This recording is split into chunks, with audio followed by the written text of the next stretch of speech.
Item number 4, consider and take necessary action to appoint the 20. We have to speak on that one. Oh, yes, I forgot.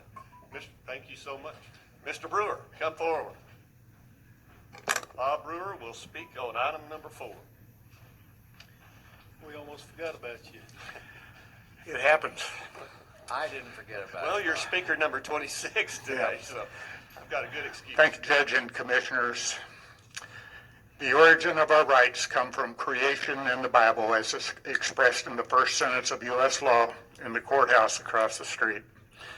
Today I am coming to you as one of the people, a political sovereign, to exercise my secured right to correct maladministration of elections and to restore our Article 4 guaranteed Republican form of government with common law actions according to our U.S. and Texas constitutions.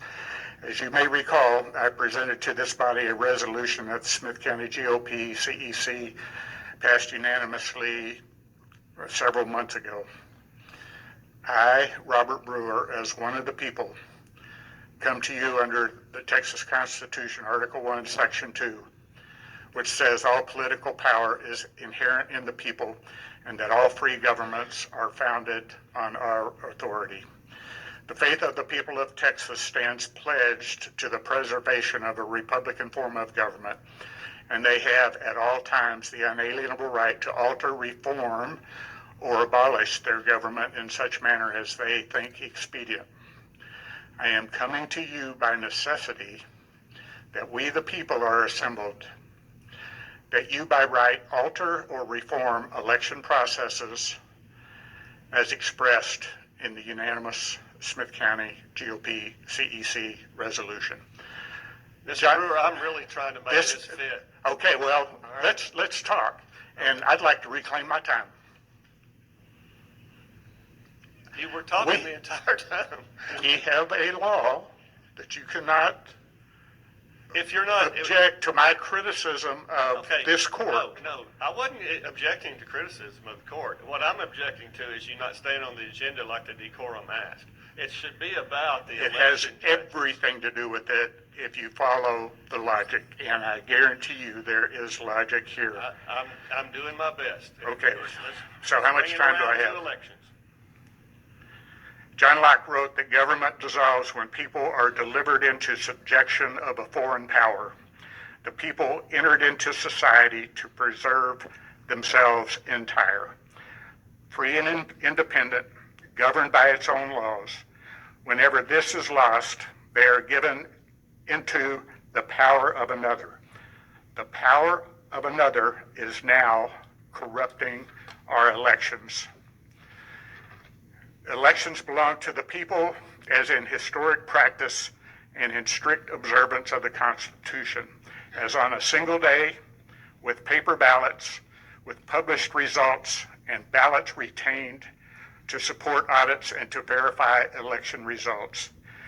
People are denied a guaranteed Republican constitutional form of government when public duties are performed by actors or entities such as machines, routers, programs, and algorithms Okay, I get that you. have not and I gave you your cannot time swear. You swore an oath to the Constitution, and I'm trying to stick to it here. And we have machines and algorithms that cannot swear an oath and therefore are unconstitutional. I've got 2 sentences left.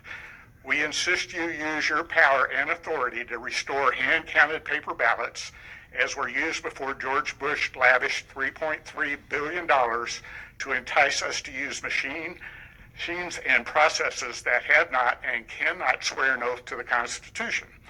Thereby, they do not now and never will be able to comply with the requirements of the U.S. Constitution. Thank you. All right. Thank you, Mr. Brewer. I don't think that was pertaining to the agenda item, but we'll proceed. And next time, if we ever have time. As it says in the Constitution, we have the freedom of speech and the right to redress, and I have a problem with the way we're conducting our balloting and complying with the Constitution as written. Thank you. Mr. Brewer, thank you for your comments, and I would disagree with the judge. I believe it had everything to do with the elections, and I don't believe you deserve the interruption on that part, because you never got off, as far as I'm concerned, as one commissioner. All right, any other commissioners want to make a comment?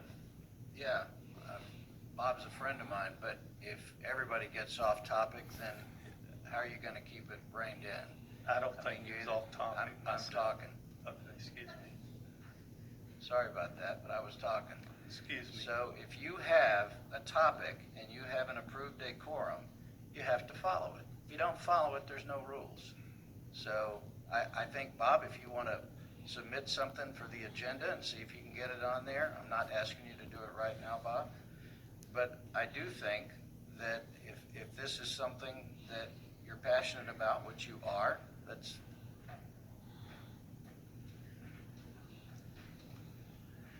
We had 3 meetings on the decorum. I'm the only person in this room that went to all of them.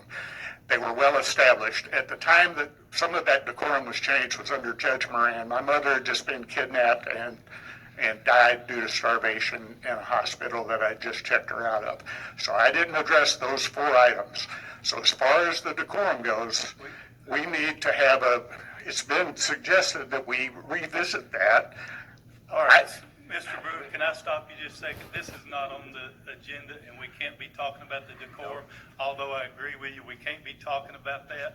But like I say, I'll let my comments stand that elections was the topic here. You were right on, and there's no ifs, ands, and buts. It's just become completely out there, but. All right, I need to regain control of this, and yes, it has gotten a little out there, but we're trying to make sure it doesn't get out there again. So here we go. Item number 4, consider and take necessary action to appoint the